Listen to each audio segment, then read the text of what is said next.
Hey everyone, welcome to the Pawareness podcast, and thanks for joining me. Be sure to rate, review, and subscribe on iTunes, Spotify, and YouTube, and also check us out at pawareness.org and on Instagram at pawareness_official. On Instagram, we are doing submissions for Pet of the Week, where you can submit your foster pet, and we'll pick one winner every month, and we'll give $200 to their choice of charity or foster. Thanks for watching, and I hope you enjoy this episode. Hey everyone, welcome to today's episode of the Pawareness podcast. Today I have Julian, Javor with Pet Rescue Pilots with us today, and really unique organization. I'm really excited to talk with you about it and what it is that you do. So go ahead, introduce yourself for our audience and what it is that you and your organization does. Kris, thanks so much for having me. I'm really looking forward to talking to you about it and having, read about the impetus and inspiration for starting this podcast. There really isn't a better place to be talking about what it is that we do, because you're right. Like, awareness is one of the biggest obstacles that faces rescue in general. A lot of people are unaware of what's really happening out there. And to be honest, I was unaware of what's really happening out there until I really dived into this world and got started. So I think that it'll be an eye-opening conversation for some who don't realize that, for example, euthanasia in the United States, we know is an issue in shelters, but what a lot of people don't know is how regional and geographic in nature it is. And so we can get into that a little bit in the podcast. But yes, my name is Julian Javor and the founder of Pet Rescue Pilots. And super excited to be here and talk to you about our Rescue by Relocation program and other programs we have rolling out. Yeah, I'm excited to talk with you too, man. And before we kind of dive into what it is that you do, can you talk about kind of the origin and about maybe your mind state? What did you do before this, and kind of how that all came to be for us? Yeah, absolutely. One of my favorite quotes is from John Lennon, that life is what happens when you're busy making other plans, so to speak. And one could say that really is what happened here. I have always been a major aviation and animal enthusiast. And when I say enthusiast, I'm a very passionate person. The things that I enjoy and love, I tend to dive headfirst into them.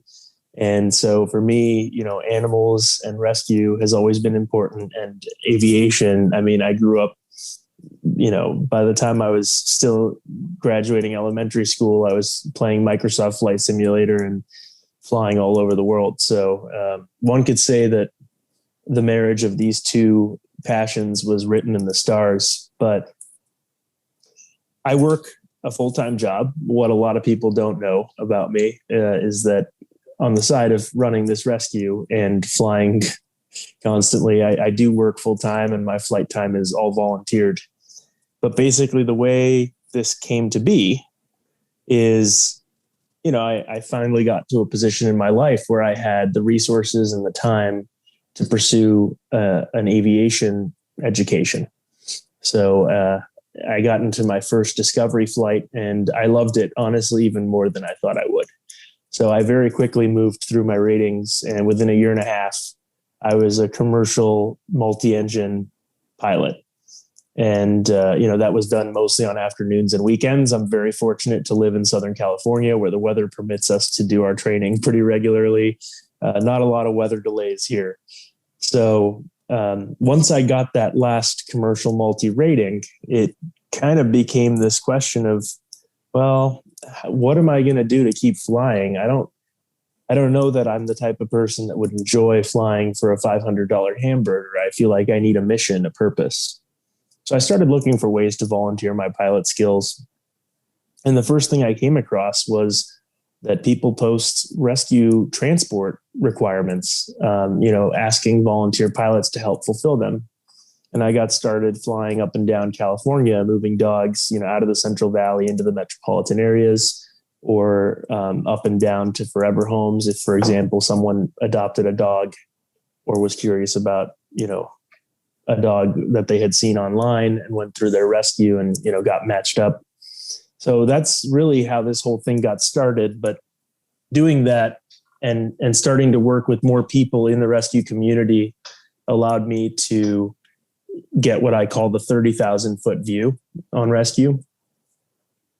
And I started, branching out, and I met one person in particular that really changed the world for me, and that's Debbie Newton from RSQ 209. We actually met through a very fun story. This was prior to the charity existing, where a dog, Spike, a 10-year-old little poodle guy, had escaped from his backyard in El Paso, Texas on the 4th of July, having been frightened by fireworks. The family looked frantically for him, but he was never found. Fast forward a year later, and the location is Stockton, California. Spike shows up at a vet clinic there. How he got there, nobody knows. Everybody wishes they could have seen what Spike went through in that year. But the bottom line is, through social media, people connected Debbie and I. And, I took the flight out to return Spike to his home in El Paso. And that kind of spurred the transports up to Oregon and Washington, because she had a lot of partners that she worked with up there, and she would do, ground transport. And that's when I started to get very curious, because now all of a sudden a guy who has been doing these flights for like 3-5 dogs at a time up and down California from the Central Valley and outward, I'm getting called to go up to Eugene and Portland and Seattle with 30 dogs at a time. And I'm like, what's going on? So I did my research and my due diligence, and I found something pretty shocking. Between 700,000 and 1 million pets are euthanized each year across this country in shelters due to lack of space. That's not a secret. It's not a solid statistic. We don't know exactly where the numbers are, but we know that it can only go up from there because these are only the documented cases. But what's interesting is that 50% of those euthanasia events occur in just 5 states. So, for example, California and Texas are both always 1 and 2 on the list. In 2019, California and Texas alone accounted for 250,000. In contrast, we have areas like Washington State or Western Canada, where at this very moment up in Canada, I have partners that have 3,500 rescue, adoption applications and 0 dogs to adopt out. So how is it reasonable to say, well, we've got 2 states in the southern United States that are killing 250,000 dogs and cats a year because there's no space in the shelters. And, just 1,200 miles to the north, nobody can find a dog or cat to adopt.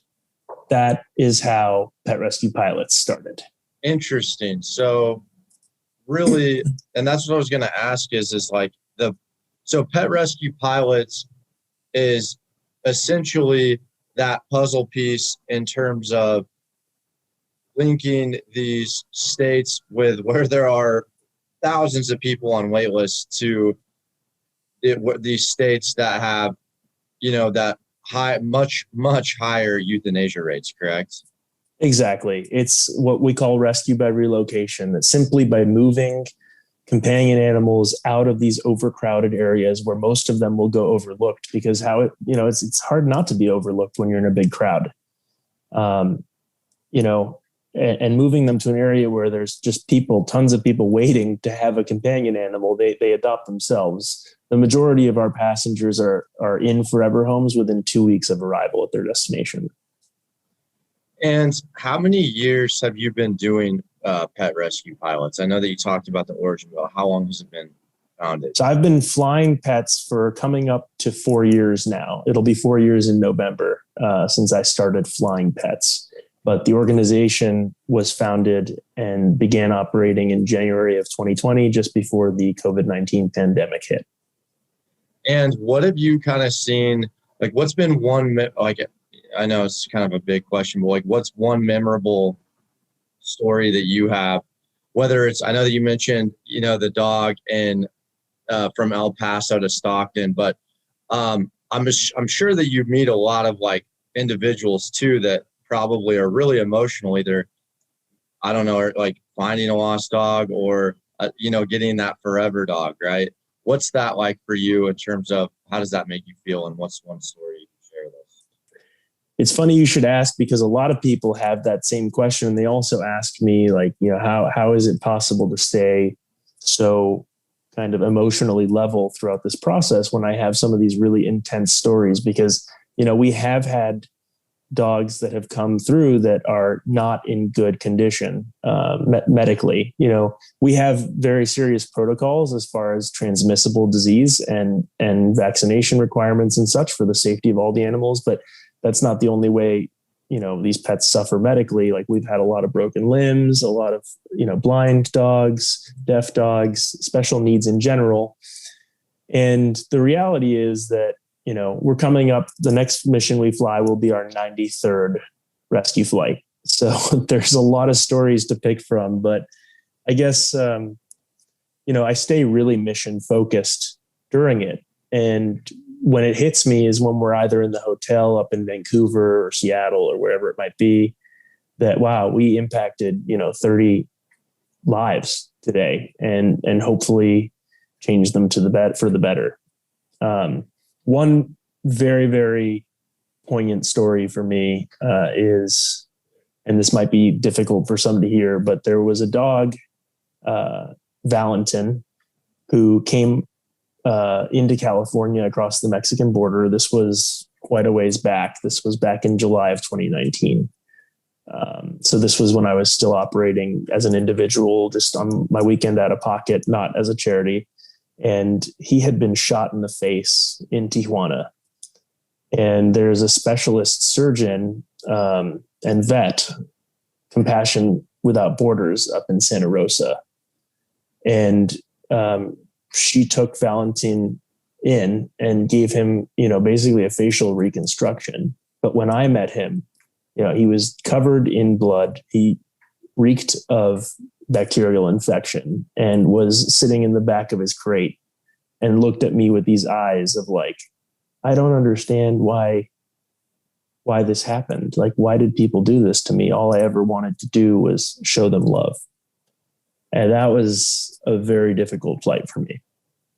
But what's incredible is, you look at these dogs after you've flown them, and it's been a couple of years, and he was actually adopted by one of the members of her rescue organization. And originally he was a long-term foster, and then she adopted him, and he's absolutely gorgeous. His face is perfectly fine.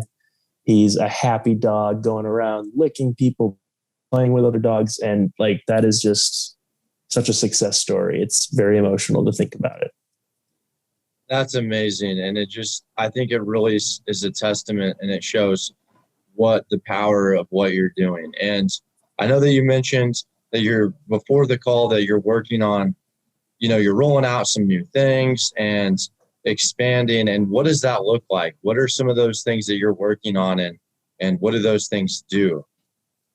Yeah, that's a good question. And I'll get to that after I say one last thing, which is that, obviously, we play a big role in what's going on with these pets. Being able to, give 30 dogs a flight to Oregon that takes 3 hours versus a 16, 17-hour drive is huge. But we would not be anything without our rescue partners.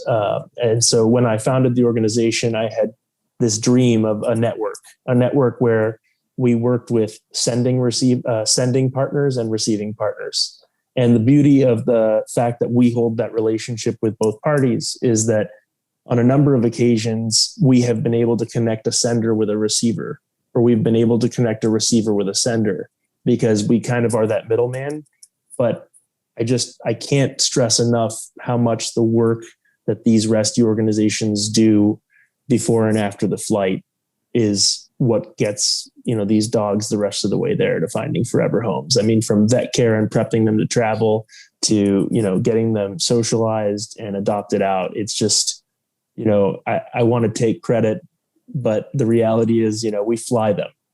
And sure, sometimes we make the connections between rescues, but it's a group effort. It takes a village the whole way. That's a great attitude. And I think I couldn't agree more. And I was going to ask you about that, your network, and just how critical that's been, and what's that been like growing that, right? I'm sure that it's probably one of those things that you're always making new connections, I would imagine, constantly, right? Yeah. One of the biggest challenges is that, I'm one guy. I work a full-time job to support myself, and I fly on the weekends, and already as it is, like, I had to take a couple weeks off this month because it's been 2 years of me flying every weekend, and it turns into an 80-hour work week, and you get burnt out after 2 years, believe it or not. So newsflash to me. We are still a small organization. We're only in our second year of running, but I think that the system that we've developed is really effective. The idea that, the transporter is actually acting as the network and the connecting glue between these rescues, because what we're ultimately trying to accomplish is we're trying to shorten the distance between pets that are living in at-risk areas to areas where they would be safe. And so we're able to do that with flight and all of the connections that we've made in all the other areas. But what is difficult is, we get partner requests. Like every day we get a new email with an organization who's found out about us, who wants to partner. And again, one guy, one airplane, weekends. It's very difficult to accommodate everybody. And, one thing that's always been very important to us is ensuring that we're following good safety protocols in the transports, and that we're not cutting corners, trying to just, we don't want to do this blindly. We want to be doing this safely and effectively, and not putting animals in harm's way by trying to bring them to safety. So it's been a challenge, but our network is quite big as it is. And I've been looking for ways to expand our capabilities with flight. So definitely a lot of things have been going through my head. We've been working through those. It's going to be exciting to kind of see that unfold. I feel like every organization, every business, they kind of have different bottlenecks, and, we all experience it. So it sounds like you're on your way to solving that. Hopefully.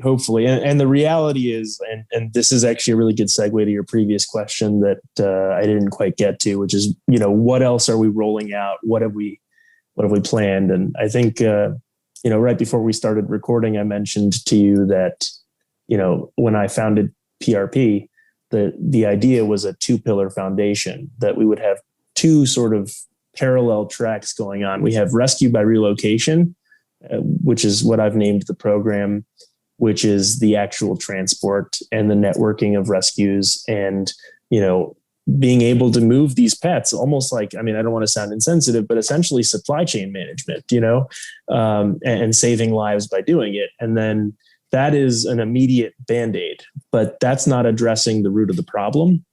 And if we don't address the problem at its root, then this will persist, the overpopulation, the euthanasia, and all of those things. So concurrently, we need to be working on the long term. And the long term is, very much what this podcast is about: raising awareness, educating, advocating for sound legislation.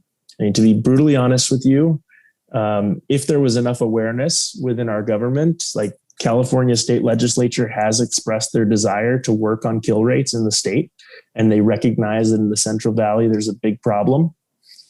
And if the government were willing to put funding towards transporting these pets, that's a huge resource. And I know that Western Canada would take hundreds in a heartbeat, for example. So, but that is, how do we get that information up the pole to the right people who say, wow, okay, well, this helps us, effectively reduce euthanasia rates, which is what we're trying to do, or what they've said they're trying to do. And, it's relatively easy and low cost. Also, educating the public is huge too. I don't like to get into the minutia and the debates on whether spaying and neutering your animal is healthy, because I don't believe that it's worth arguing matters of opinion. Some people don't have the opinion that it's safe or healthy for the pet to neuter them.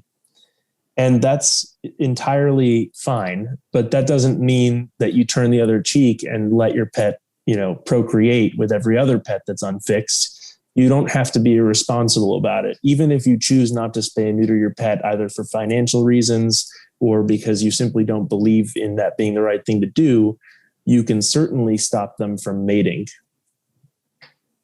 That's a great point. And I think for me too, it's another kind of, I guess, thing that I have a problem with in my area is I see all these people, especially I'm in Southern California too. So it's like, and it's, as you mentioned, it's one of the higher states with euthanasia.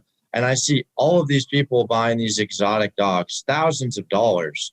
And it's like, I think that if they knew, I think if someone knew that, hey, by you buying that dog, even if it's from an ethical breeder, right?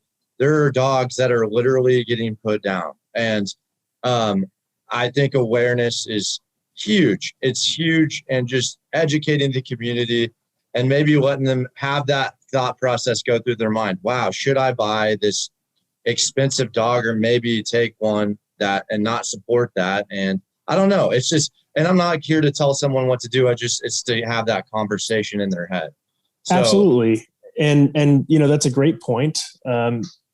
Breeders, that's a very, very contentious topic as well. It is. And, it's a big, very controversial. Most people would want me as someone who works in rescue to sit there and shame everyone who purchases a pet from a breeder and to really strongly sit there and shout, adopt, don't shop constantly. But the reality is there's two things. Firstly, yes, ethical versus non-ethical breeders, it's huge, but it doesn't make the biggest difference because at the end of the day, we're still breeding. And there's lots of dogs who need homes that are sitting there in shelters that are going to be put down. The other thing is, I think that, and this is where my education comes in. For me, I have always been someone who likes to basically appeal to the ethos and to get people to understand that, this is not arbitrary. This is not me saying something from an emotional place, but I'm just trying to show the logic and the ethics behind the decision. For that reason, I think that, we have a good platform for education. Like one of the big staples of what we're going to be talking about with kids is the domestication of the dog. And, kids are such a great canvas to work with in terms of education because their moral compass is surprisingly much better than a lot of full-grown adults. They are able to determine right from wrong better than we can sometimes. And, let's talk about the domestication of the dog for a second, right? There were no Labradoodles running around in the forest 15,000 years ago. Some people say the earliest, dog is 40,000 years ago. It's all over, but let's say modern domestication, 10, 15,000 years. Like this came, like we have dogs that we have today because thousands of years ago, our predecessors entered into a contract with wolves who were previously their competitors in the wild, right? Like they actually would hunt each other at times. And they said, listen, you don't have to worry about food anymore. You don't have to worry about where your next meal is coming from. We'll give you that. And in exchange, we want help hunting. We want your companionship and loyalty and, the aspects of protection that you bring as well. Dogs are making good on their end of the deal, basically. They're sitting here and they are loyal. Like, you come home after being away for 30 minutes and your dog is going to treat you like you've been gone a lifetime and they've missed you so much. And this is the last day they have with you. However, there are so many people who are okay with the fact that, maybe not okay, but they don't even know that 1 million dogs and cats are being euthanized around the country annually. That's not making good on our part of the deal. We didn't domesticate them so that they could be born to be killed, And I think that rather than get into the whole emotional and controversial aspects, if we just said, this is a simple issue, there's a simple solution, we just need everybody's cooperation and everybody to do the right thing. It's a more effective way to get the point across. Exactly. Yeah, I think so. It comes from a very, I think coming at it that way comes from a very intentional and more of a positive place rather than this negative rooted place, which it doesn't matter what the point you're trying to drive across. It is when it's rooted in negativity, it's not going to be good for anyone. So 100%. Like, I mean, to be honest, a lot of people who purchase pets from breeders, and some will say that that's their fault for being ignorant, but they don't even realize what is going on in shelters. They don't even know it. All they know is they saw a Labradoodle and it's cute and I want one. 100%, man. Exactly. Like that. That's the thing is that's why I think education is so crucial where it's like, yeah, you can still go you get your dog or Labradoodle or whatever, but maybe now by the education, maybe 20% less people do. And that's Right. and that was their decision, like that was just, they have that thought process, that conversation running in their head. And I think it's awesome. I think it all starts with, that's like the root is education. And that's why the flying pets is great. But at the end of the day, if we get the education done and if we get the advocacy going and we shift this up the ladder, up the polls, to the higher forms of government who see the ethos and the importance of doing right by these animals, we don't have to be the boots on the ground that are even moving them. They can do it.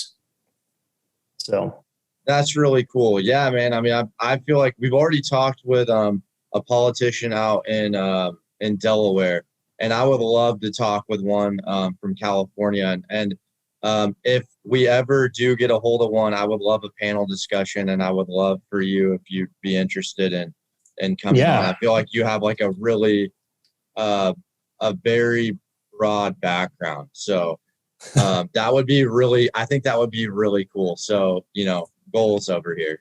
That would absolutely be an honor. We do have a council member in Los Angeles, Paul Koretz, and he's really passionate about rescue. And, I don't know why I haven't reached out. I think part of my hesitation has been the COVID-19 pandemic and thinking, boy, like they probably have a lot to deal with. Probably right a lot going on. Yeah. And I'd rather wait until we can really, have their attention and everyone can be calm and work on this together. So exactly. No, I like that, man. And I'm trying to think, is there, I guess if, I want to kind of wrap this up here and just ask, like, if you were to have, if you're from what you've seen in your 4 years working, if you could add one piece to your business, to your organization, right, to make it run more efficiently, what would that be? Would it be more pilots, more money, more space? What does that look like for you? More partnerships? I think I've got a list, man. I don't know that I don't know that one thing would do it, but more pilots, more planes, and more dispatch would be better, because it really does take a lot out of a person to be coordinating, and sometimes our flights, we stop in Fresno or Stockton and pick up, the load for the day. And then we're flying Eugene, Portland, Seattle, Bellingham, Victoria. And so it's a long day and there's a lot of logistics that go into that. So in trying to find another pilot, it's like, who wants to volunteer that much of their time? Most people do not. It's a huge commitment. Your weekend is gone. I haven't had a weekend in 2 years. So, and it's a logistical nightmare. So the person that's doing it has to be really committed to the cause in order to put in the follow through that's required to make this run smoothly. But the dream come true would be, a team of people who are committed, planes and pilots, and getting it going. Even that's bigger. Awesome. Yeah, let's get some more pilots. I mean, if I had my pilot's license, I would jump on it in a heartbeat. Thank you. But no, man, yeah, it was great talking with you. And can you share with us where can people find you at? Right, where I know that I know you're on Instagram and a bunch of other ones, but where can people find you at? Absolutely. Thank you. So our website is petrescuepilots.org. And that will link to our PayPal for donations. People can sign up to make a monthly donation, which is very helpful to us as well. And then on social media, if you'd like to follow our missions, we document them very closely. I think that that's something that's been very much an asset to us, is the ability to basically display planes and pups, and two things that people are really interested in seeing. So our social media kind of has the same positivity that I was talking about, with getting the message across in a calm and logical manner. So we're Pet Rescue Pilots on Instagram, Pet Rescue Pilots on Facebook. And again, the website is petrescuepilots.org. Awesome. And all the links to that will be in the description below, wherever you're listening. Julian, thank you so much for coming on. It was great talking with you. Definitely keep me updated. Stay in touch. And thanks a lot for coming on. Thanks so much for having me, Kris. I appreciate it. I look forward to talking next time.